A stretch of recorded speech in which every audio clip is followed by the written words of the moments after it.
Миксерсіз осындай өте дәмді шайға пирог жасайтын боламыз. Ең алдымен 1 стакан манкамызды және 1 стакан айранымызды бір ыдысқа құйып аламыз да, вилкамызбен жақсылап барлығын араластырып шығамыз. Араластырып болғаннан кейін 1 сағатқа тұндырып қоямыз. Одан кейін бөлме температурасына тұрған сары майымызға қант қосып, екеуін жақсылап араластырып шығамыз. Одан кейін 1 жұмыртқамызды қосамыз, тағы да қосып жақсылап араластырамыз. Екінші жұмыртқамызды қосамыз да, тағы да араластырып шығамыз. Және де қамыр қопсытқышымызды қосамыз да, жақсылап араластырып шығамыз. Одан кейін бұқтырылып тұрған манкамызбен айранымызды қосып, барлығын жақсылап араластырып шығамыз.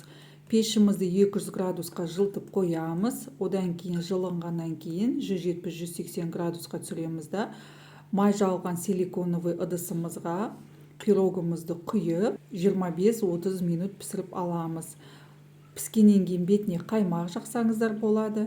Одан кейін үстіне джем немесе варенье жақсаңыздар болады. Осындай өте дәмді жұмсақ пирог шығады. Жасап көріңіздер, сіздерге ұнайды деген сенімдемін. Егер менің рецептім ұнаса, менің каналыма тіркеліп, лайк басуды ұмытпаңыздар. Баршаңызға ас болсын.